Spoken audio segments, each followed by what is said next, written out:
सामाजिक विज्ञान डीपीएस और लटकाने की ऑनलाइन क्लास में आपका स्वागत है। आज हम पढ़ेंगे राष्ट्रपति की कार्य और शक्तियाँ। इससे पहले हम पढ़े थे राष्ट्रपति का निर्वाचन। अब नेक्स्ट हम पढ़ेंगे राष्ट्रपति की कार्य और शक्तियाँ। देखिए यहाँ पर राष्ट्रपति की कार्य और शक्तियों को दो भागों में बांटा जाता है। एक आपके सामान्य शक्तियाँ और एक आपके विशेष या आपातकालीन शक्तियाँ। सामान्य शक्तियाँ या फिर आपातकालीन शक्तियाँ, दो तरह की शक्तियाँ हैं, सामान्य शक्तियाँ और आपातकालीन शक्तियाँ। तो आज हम पढ़ेंगे सामान्य शक्तियों के बारे में। तो देखिए राष्ट्रपति की कार्य और शक्तियों में बात करें, हमारा प्रकरण है राष्ट्रपति की कार्य और शक्तियाँ। हम बात करें राष्ट्रपति की पहली शक्ति है कार्यपालिका संबंधी शक्ति। कौन सी शक्ति है? कार्यपालिका संबंधी शक्ति। दूसरी है विधायी शक्ति। तीसरी है वित्तीय शक्ति। तीसरी शक्ति कौन सी है? वित्तीय शक्ति। और चौथी शक्ति कौन सी है? न्यायिक शक्ति। कौन सी शक्ति है? न्यायिक शक्ति। ये कौन सी शक्ति हो गई? सामान्य शक्ति हो गई। कौन सी शक्ति हो गई? ये सामान्य शक्तियां। सामान्य शक्तियां, ठीक है। और दूसरी शक्ति कौन सी है? आपातकालीन शक्तियां। तो सबसे पहले हम सामान्य शक्तियों के बारे में बात करेंगे कि राष्ट्रपति की सामान्य शक्तियां कौन कौन सी हैं। तो पहले हम बात करेंगे कार्यपालिका संबंधी शक्तियां। कार्यपालिका संबंधी शक्तियों की बात करें तो इसमें जो पहला पॉइंट है वो है पदाधिकारियों की नियुक्ति, कि राष्ट्रपति कौन कौन से विशेष पदाधिकारियों की नियुक्ति करता है। तो राष्ट्रपति जो है सर्वोच्च न्यायालय, उच्च न्यायालय के मुख्य न्यायाधीश, अन्य न्यायाधीश, संघ लोक सेवा आयोग के अध्यक्ष व इनके सदस्यों की नियुक्ति, महानियंत्रक लेखा परीक्षक की नियुक्ति, महान्यायवादी की नियुक्ति तथा राजदूतों की नियुक्ति, संघ लोक सेवा आयोग के अध्यक्ष और सदस्यों की नियुक्ति, राज्यपाल की नियुक्ति तथा लोकसभा में बहुमत दल के नेता प्रधानमंत्री की नियुक्ति। इनकी जो नियुक्ति की जाती है वो राष्ट्रपति के द्वारा की जाती है। इसके द्वारा की जाती है? वो राष्ट्रपति के द्वारा। तो ये कौन सी शक्ति हो गई? पदाधिकारियों की नियुक्ति संबंधित शक्ति। राष्ट्रपति जिन व्यक्तियों को नियुक्त करता है उनको पद से हटाने की शक्ति भी किसके पास होती है? राष्ट्रपति के पास होती है। तो यह नियुक्ति संबंधी शक्ति। ये जो विशेष अधिकारी हैं, पदाधिकारी, उनकी नियुक्ति की जाती है राष्ट्रपति के द्वारा, ठीक है। आगे हम बात करें राज्यों के वैदेशिक क्षेत्र संबंधी शक्ति। वैदेशिक क्षेत्र संबंधी शक्ति। वैदेशिक क्षेत्र संबंधी शक्ति की हम बात करें, वैदेशिक क्षेत्र संबंधी की हम बात करें, विदेशों से जो भी समझौता होता है, जो भी संधियां होती हैं, जो भी सम्मेलन होते हैं, वो सब राष्ट्रपति के द्वारा किए जाते हैं, ठीक है। अर्थात हम बात करें वैदेशिक क्षेत्र संबंधी, विदेशों में राजदूतों की नियुक्ति करना है, राजदूतों की नियुक्ति करना है, उनके पत्र व्यवहार को अपने पास मंगवाना है। राजदूतों के पास जो पत्र व्यवहार होते हैं, उनकी जो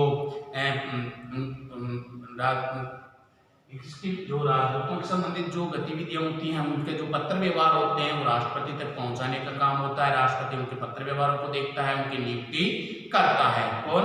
राष्ट्रपति, ठीक है। तथा जो अंतर्राष्ट्रीय संधियां होती है, जो समझौते होते हैं, वो भी किसके नाम पर होते हैं? राष्ट्रपति के नाम पर ही होते हैं। तो ये कौन सी होगी? वैदेशिक संबंधी शक्ति। तीसरी शक्ति की हम बात करें यहाँ पर राज्यों के शासन पर नियंत्रण की शक्ति। राज्यों के शासन पर नियंत्रण की शक्ति, कि राष्ट्रपति राज्यों के शासन पर भी नियंत्रण रखता है। अर्थात जब किसी राज्य का संवैधानिक तंत्र विफल हो जाता है, उस स्थिति में राष्ट्रपति संविधान के आर्टिकल 356 के तहत उस राज्य की संपूर्ण शक्तियां राष्ट्रपति के हाथों में आ जाती है और वहां का संचालन कौन करता है? राष्ट्रपति करता है। अर्थात जब किसी राज्य का जो शासन है वो संविधान के नियमों के अनुसार नहीं चल रहा हो, उस स्थिति में वहां पर असंवैधानिक तंत्र या विफल हो जाए, उस स्थिति में उस राज्य का शासन राष्ट्रपति के द्वारा चलाया जाता है। तो ये कौन सी हो गई? राज्यों के शासन पर नियंत्रण की शक्ति। ठीक है, किसके माध्यम से? आपातकाल के दौरान जब किसी राज्य का संवैधानिक तंत्र क्या हो जाता है? विफल हो जाता है, उस स्थिति में क्या करता है? ये राज्यों के शासन पर नियंत्रण करता है। कौन? राष्ट्रपति। तो ये कौन सी शक्ति हो गई? राज्यों के शासन पर नियंत्रण की शक्ति। अर्थात ये कौन सी शक्तियां संबंधित आ रही है? कार्यपालिका संबंधी शक्तियां आ रही है। कौन सी शक्ति आ रही है?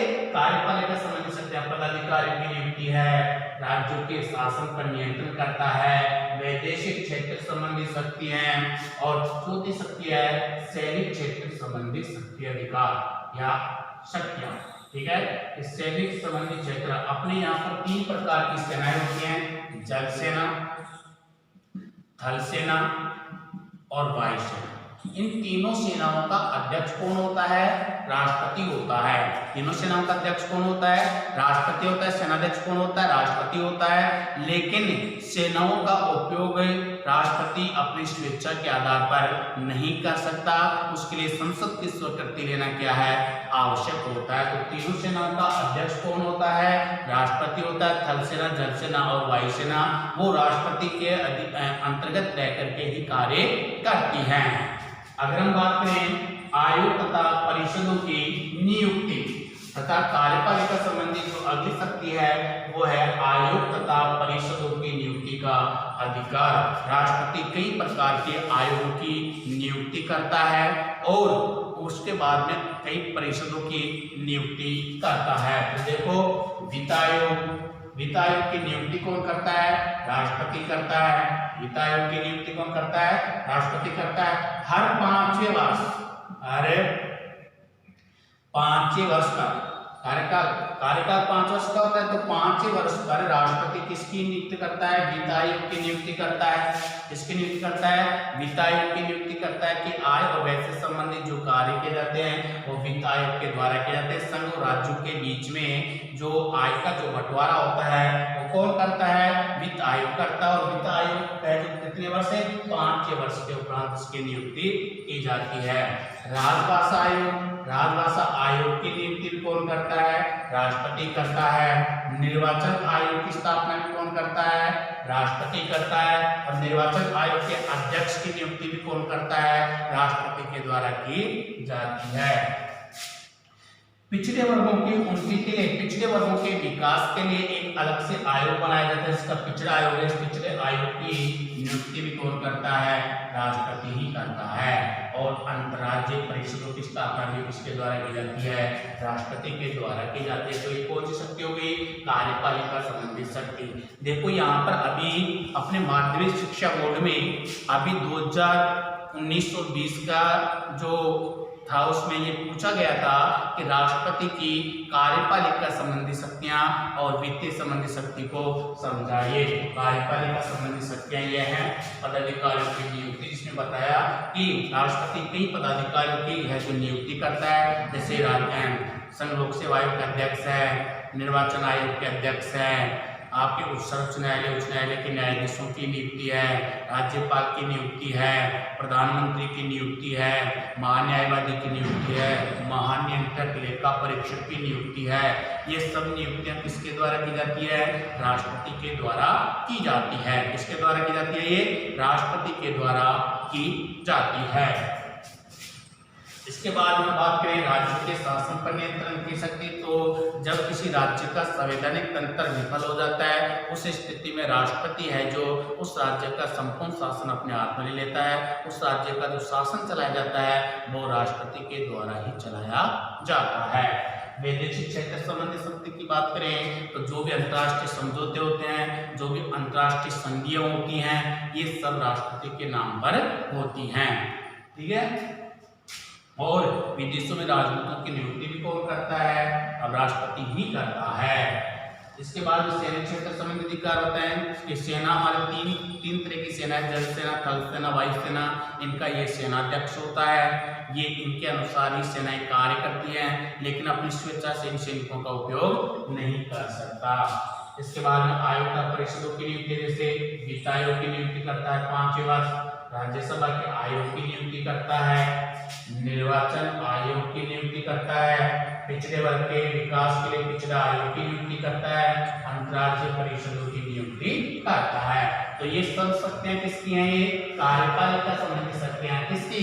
राष्ट्रपति की। तो अगर आपको पूछे राष्ट्रपति कार्यपालिका संबंधी शक्तियां बताएं तो आपको ये बताना है। तो ये क्वेश्चन अब की बार आया है। अब बात करें हम यहाँ पर दूसरी शक्ति, विधायी शक्ति। दूसरी शक्ति कौन सी है? विधायी शक्ति। कार्यपालिका शक्ति कंप्लीट है। बात करते हैं हम विधायी शक्ति की। विधायी शक्ति को भी देखो यहाँ पर 3-4 शक्तियां हैं। विधायी शक्ति मनोनीत करने का अधिकार, अध्यादेश जारी करने का अधिकार, संसद के सत्रों को स्थगित करने का अधिकार, संसद के दोनों सदनों की संयुक्त बैठक बुलाने का अधिकार, लोकसभा को भंग करने का अधिकार। ये किसके अंतर्गत आती है? ये विधायी शक्ति के अंतर्गत आती है। तो देखिए, मनोनीत करने का अधिकार, अगर हम यहाँ पर बात करें मनोनीत करने का अधिकार, अगर आपको पता हो तो यहाँ पर हमने जब लोकसभा के सदस्यों की संख्या के बारे में बात की थी, लोकसभा का गठन पढ़ा था, तो उसमें पहला पॉइंट था सदस्यों की संख्या। उसमें हम पढ़े थे कि लोकसभा में, यहाँ पर लोकसभा में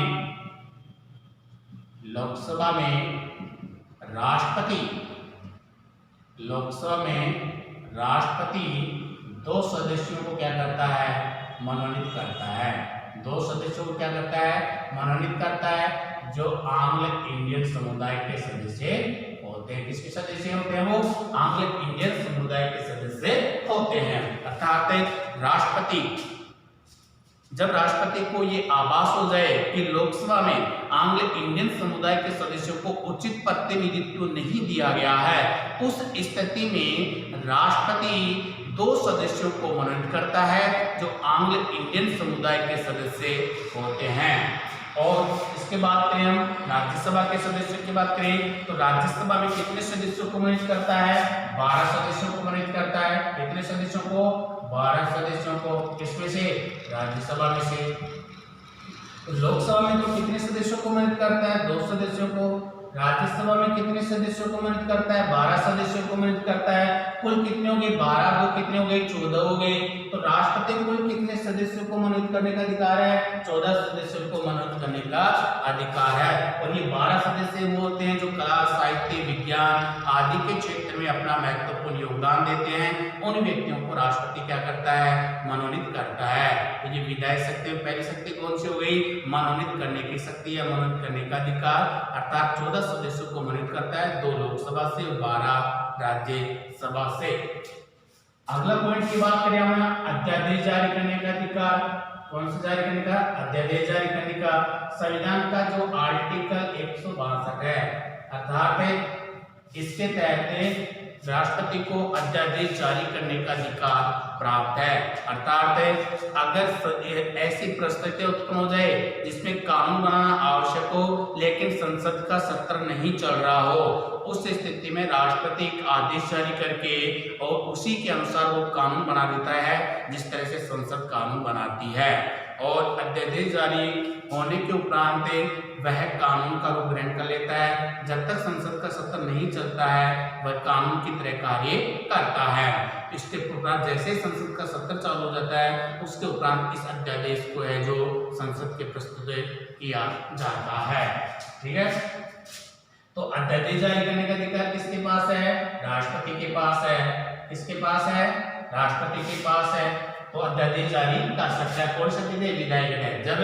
जब एक कानून बनाने की आवश्यकता हो, संसद का सत्र नहीं चल रहा हो, उस स्थिति में राष्ट्रपति के द्वारा आदेश जारी किया जाता है जिसे कहते हैं क्या? अध्यादेश कहते हैं। संसद के सत्र को स्थगित करना, अर्थात संसद के सत्र बुलाना और संसद के सत्र को स्थगित करने का अधिकार किसके पास होता है? राष्ट्रपति के पास होता है। अगर संसद का सत्र शांतिपूर्ण तरीके से नहीं चल रहा हो, इस स्थिति में राष्ट्रपति के द्वारा उसको क्या किया जा सकता है? स्थगित किया जा सकता है। तो संसद के सत्र को क्या करना? स्थगित करने का अधिकार किसके पास है? राष्ट्रपति के पास है। कौन सी शक्ति है ये? विधायी शक्ति। इसके बाद में संसद के दोनों सदनों की संयुक्त बैठक बुलाई जाती है जब किसी विधेयक को लेकर के केंद्र सरकार और राज्य सरकार के बीच में अगर कोई विवाद उत्पन्न हो जाता है, उस स्थिति में राष्ट्रपति दोनों सदनों की संयुक्त बैठक बुलाता है, अर्थात लोकसभा और राज्यसभा दोनों को एक जगह पर बिठाया जाता है और बिठाने के उपरांत उस विधेयक पर मतदान डलवाए जाते हैं। अगर पक्ष में बहुमत अधिक हो जाता है तो वह कानून बन जाता है, अगर विपक्ष में बहुमत होता है तो वह कानून नहीं बनता है। तो संसद के दोनों सदनों की संयुक्त बैठक बुलाने का अधिकार किसके पास होता है? राष्ट्रपति के पास होता है। लेकिन संयुक्त बैठक की अध्यक्षता किसके द्वारा की जाती है? लोकसभा अध्यक्ष के द्वारा। ये मैंने आपको पहले बताया था। संसद के दोनों सदनों की संयुक्त बैठक कौन बुलाता है? राष्ट्रपति बुलाता है। लेकिन उनकी अध्यक्षता कौन करता है? लोकसभा अध्यक्ष करता है, राष्ट्रपति नहीं करता है। कौन करता है? लोकसभा का अध्यक्ष करता है। इसके बाद में अगली बार बात करें, लोकसभा को भंग करने का अधिकार भी किसके पास है? राष्ट्रपति के पास है। लेकिन किसके परामर्श के आधार पर है? प्रधानमंत्री की परामर्श के आधार पर है। अर्थात जब लोकसभा या मंत्रिमंडल के ऊपर अविश्वास प्रस्ताव लाया जाता है और वो पारित हो जाता है तो तय बहुमत के द्वारा, उस स्थिति में प्रधानमंत्री की परामर्श के आधार पर है जो राष्ट्रपति लोकसभा को क्या कर सकता है? भंग कर सकता है। ठीक है, तो ये कौन सी शक्ति थी? विधायी शक्ति। अगर आपको पूछे राष्ट्रपति की विधायी शक्तियां बताइए, तो विधायी शक्ति में आपको बताना है मनोनीत करने का अधिकार, जो आपको पता है लोकसभा में 2 सदस्यों को मनोनीत करता है, राज्यसभा में 12 सदस्यों को मनोनीत करता है, कुल मिलाकर के 14 सदस्यों को राष्ट्रपति क्या करता है? मनोनीत करता है। अध्यादेश जारी करने का अधिकार, जब कोई विशेष कानून बनाने की आवश्यकता हो, ऐसी परिस्थिति उत्पन्न हो गई हो लेकिन संसद का सत्र नहीं चल रहा है, तो उस स्थिति में राष्ट्रपति अपने आदेश के द्वारा एक कानून बनाता है और वो कानून उसी तरह से कार्य करता है जिस तरह से संसद के द्वारा बनाया गया कानून में सक्रिय होता है। संसद के सत्रों को क्या कर सकता है? वो स्थगित कर सकता है। संसद के दोनों सदनों की क्या बुलाता है? वो बैठक बुलाता है। लोकसभा को क्या कर सकता है? वो भंग कर सकता है। विधेयकों पर राष्ट्रपति की स्वीकृति, विधेयकों पर राष्ट्रपति की स्वीकृति, अर्थात लोकसभा और राज्यसभा के द्वारा कोई विधेयक पारित हो जाता है, वह विधेयक कानून का रूप तभी ग्रहण करता है जब राष्ट्रपति उसको स्वीकृति प्रदान कर दे। राष्ट्रपति चाहे तो संसद के द्वारा पारित किए हुए विधेयक पर पुनः विचार करने के लिए इसको वापस भी क्या कर सकता है? लौटा सकता है। क्या कर सकता है? लौटा सकता है। तो ये कौन सी हो गई? विधेयकों पर राष्ट्रपति की स्वीकृति। संसद के द्वारा जो विधेयक पारित किए जाते हैं वो कानून का रूप तभी ग्रहण करेंगे जब राष्ट्रपति उसको स्वीकृति प्रदान कर देगा, अन्यथा वो विधेयक कानून का रूप ग्रहण नहीं कर सकता। अगर राष्ट्रपति चाहे तो उस विधेयक पर पुनः विचार करने के लिए इसको वापस संसद में क्या कर सकता है? भेज सकता है। लेकिन अगर दोबारा से उसी स्थिति में वो विधेयक पारित होकर के आ जाता है तो फिर राष्ट्रपति को उस पर हस्ताक्षर करने ही पड़ेंगे। ठीक है, ये कौन सी शक्ति हो गई? विधायी शक्ति हो गई। कौन सी शक्ति हो गई? ये विधायी शक्ति। अब तीसरी शक्ति की हम बात करें यहाँ पर वित्तीय शक्तियां। कौन सी शक्ति है? वित्तीय शक्ति। देखो वित्तीय शक्ति में पहला है बजट प्रस्तुत करने का अधिकार। संसद में जो बजट प्रस्तुत किया जाता है वो राष्ट्रपति की स्वीकृति के बाद ही प्रस्तुत किया जा सकता है। जब तक राष्ट्रपति बजट प्रस्तुत करने की अनुमति नहीं देता तब तक बजट को संसद में नहीं रखा जाता है। तो बजट की स्वीकृति किसके लिए होनी चाहिए? राष्ट्रपति के द्वारा स्वीकृति होनी चाहिए, तभी वो कहाँ रखा जाएगा? लोकसभा या संसद में रखा जाएगा। तो ये कौन सा है? बजट प्रस्तुत करने का अधिकार। इसके हम बार बात करें वित्त विधेयक प्रस्तुत करने का अधिकार। वित्त विधेयक प्रस्तुत करने का अधिकार, देखिए वित्त विधेयक वित्त विधेयक को प्रस्तुत करने का अधिकार तब होगा जब राष्ट्रपति उसकी स्वीकृति प्रदान करेगा। आपको बताया था कि जो धन विधेयक होते हैं वो सिर्फ लोकसभा में प्रस्तुत किए जा सकते हैं, लेकिन किसकी अनुमति के आधार पर है? राष्ट्रपति की अनुमति के आधार पर ही वित्त विधेयक को लोकसभा में रखा जाता है। जैसे ही लोकसभा और राज्यसभा के द्वारा वित्त विधेयक पारित हो जाता है, उसके उपरांत राष्ट्रपति के ऊपर उनके क्या हस्ताक्षर हो जाते हैं, तो वो वित्त विधेयक होता है। तो वित्त विधेयक प्रस्तुत करने का अधिकार किसके पास होता है? राष्ट्रपति के पास होता है। आय के वितरण का अधिकार, अर्थात आय का जो वितरण होता है, राजस्व के द्वारा जो आय प्राप्त होती है, उसे आय को संघ और राज्यों के बीच में वितरण करने का अधिकार भी किसके पास होता है? राष्ट्रपति के पास होता है। कि जो आय प्राप्त हुई है राजस्व या करों के माध्यम से, जो आय प्राप्त होती है उसको संघ व राज्यों के बीच में किस तरह के अनुपात में उसको वितरित करना है, इसके लिए भी है जो किसकी स्वीकृति आवश्यक है? राष्ट्रपति की स्वीकृति होना आवश्यक है। अनुदान व करों पर सिफारिश की शक्ति, अनुदान व करों पर सिफारिश की शक्ति, अर्थात अगर कोई राज्य किसी की अनुदान की मांग कर रहा है तो उसका अनुदान की है जो राष्ट्रपति से क्या लेनी पड़ेगी? स्वीकृति लेनी पड़ेगी, तभी है जो दूसरे राज्यों को अनुदान दिया जा सकता है। करों पर सिफारिश, नया टैक्स लगाना है या कर की संख्या को कम करना है या इसको बढ़ाना है, इसकी स्वीकृति भी किससे ली जाएगी? राष्ट्रपति से ली जाएगी। तो अनुदान और करों पर सिफारिश करने का अधिकार भी किसके पास है? राष्ट्रपति के पास होता है। आकस्मिक निधि पर अधिकार, आकस्मिक निधि पर जो अधिकार होता है वो राष्ट्रपति पर होता है कि राष्ट्रपति संसद की अनुमति के पूर्व अगर चाहे तो वो आकस्मिक निधि से क्या दे सकता है? धन दे सकता है। और राष्ट्रपति वित्त आयोग की, जिसको आकस्मिक निधि की हम बात करें कि अगर भारत में या हमारे देश में किसी प्रकार की वित्तीय संकट गड़बड़ा जाता है तो उसे वित्तीय आपातकाल घोषित कर दिया जाता है। उस स्थिति में राष्ट्रपति आकस्मिक निधि से पैसे निकाल करके उस सरकार को, गवर्नमेंट को दे सकता है। यह शक्ति किसके पास है? वो भी संसद की अनुमति के पूर्व है। वित्त आयोग की नियुक्ति, अभी बताया मैंने कि वित्त आयोग की नियुक्ति हर 5वें वर्ष की जाती है और वो भी कौन करता है? राष्ट्रपति करता है, जो आय और व्यय से संबंधित कार्य करता है। और जो राजस्व प्राप्त होता है, उसको आय प्राप्त होती है, उसका किस तरह से राज्यों के बीच में वितरण करना है, ये सारे काम इसके द्वारा किए जाते हैं, आपके राष्ट्रपति के द्वारा किए जाते हैं। तो ये कौन सी शक्ति हो गई? ये वित्तीय शक्ति हो गई। बजट प्रस्तुत करने का अधिकार, वित्त विधेयक को प्रस्तुत करने का अधिकार, आय के वितरण का अधिकार, संघ और राज्यों के मध्य आय का जो वितरण है वो सही अनुपात में वितरण करने की शक्ति किसके पास है? राष्ट्रपति के पास है। अनुदान और करों पर सिफारिश करने की शक्ति किसके पास है? राष्ट्रपति के पास है। आकस्मिक निधि पर भी अधिकार किसका है? राष्ट्रपति के पास है। वित्त आयोग की नियुक्ति भी कौन करता है? राष्ट्रपति करता है। और इसकी लास्ट शक्ति है वो है सामान्य शक्ति। सामान्य शक्ति की लास्ट शक्ति है वो कौन सी है? न्यायिक संबंधी शक्ति। कौन सी शक्ति है? न्यायिक संबंधी शक्ति। तो इसमें पहली शक्ति है क्षमादान संबंधी शक्ति। कौन सी है? क्षमादान संबंधी शक्ति। हमारे संविधान का आर्टिकल जो 72 है, कौन सा आर्टिकल? 72। संविधान के आर्टिकल 72 के तहत अगर किसी व्यक्ति को कि फांसी की सजा हो गई है तो उसको उम्र कैद में बदल सकता है कौन? राष्ट्रपति। या उसकी सजा को कम कर सकता है, या उसकी सजा को स्थगित कर सकता है, या सजा को बढ़ा सकता है। ये सारे काम किसके होते हैं? राष्ट्रपति के होते हैं, जिसे हम कहते हैं क्षमादान संबंधी शक्ति। कौन से आर्टिकल के तहत है? आर्टिकल 72 के तहत। कौन से आर्टिकल के तहत है? आर्टिकल 72 के तहत।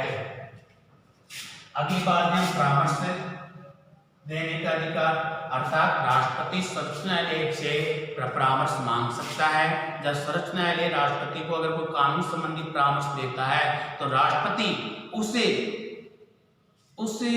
को स्वीकार भी कर सकता है और उसको अस्वीकार भी कर सकता है। सर्वोच्च न्यायालय के न्यायाधीश के द्वारा जो कानून संबंधी राष्ट्रपति को परामर्श दी गई है, उस परामर्श को राष्ट्रपति चाहे तो स्वीकार भी कर सकता है और चाहे तो अस्वीकार भी कर सकता है। राष्ट्रपति के ऊपर इससे संबंधित कोई प्रतिबंध नहीं है, लेकिन सर्वोच्च न्यायालय राष्ट्रपति को कानून संबंधी क्या दे सकता है, परामर्श दे सकता है। लेकिन उस परामर्श को राष्ट्रपति माने या नहीं माने, ये पावर किसके पास है, राष्ट्रपति के पास है। न्यायालय संबंधी अधिकार, अर्थात न्यायालय संबंधी अधिकार की हम बात करें कि हमारा जो सर्वोच्च न्यायालय कहाँ है, नई दिल्ली में है। तो राष्ट्रपति अगर चाहे तो सर्वोच्च न्यायालय की जो मीटिंग है, उनकी जो बैठक है, वो दूसरी जगह या दूसरे राज्यों में भी क्या कर सकता है, उसको संचालित करवा सकता है। किसको, न्यायालय संबंधित कार्यों को। ठीक है, तो ये कौन सी शक्ति थी हमारी, राष्ट्रपति की संबंधित सामान्य शक्तियां। कौन सी शक्तियां थी ये, सामान्य शक्तियां, जिसमें कार्यपालिका संबंधी शक्ति आ गई। कार्यपालिका संबंधी शक्तियों के इसमें पदाधिकारियों की नियुक्ति संबंधी अधिकार है, वैदेशिक क्षेत्र संबंधी शक्ति है, राज्यों के शासन पर नियंत्रण की शक्ति है, सैन्य क्षेत्र संबंधी अधिकार है, आयोग तथा परिषदों के नियुक्ति का अधिकार है। तो ये शक्तियां किसके पास हैं, ये शक्तियां पास हैं अपने राष्ट्रपति के पास। ठीक है, अधिकारियों के लिए तो बताया, पदाधिकारी कौन कौन से होते हैं, विदेश संबंधी बताया, आयोग परिषद नियुक्ति, वित्त आयोग है, राज्य भाषा आयोग है, निर्वाचन आयोग है, पिछड़ा आयोग है, अंतर्राज्यीय परिषद है। इनकी नियुक्ति किसके द्वारा की जाती है, राष्ट्रपति के द्वारा की जाती है। ये आपकी कौन सी अगली शक्ति हो गई, विधायी शक्ति हो गई।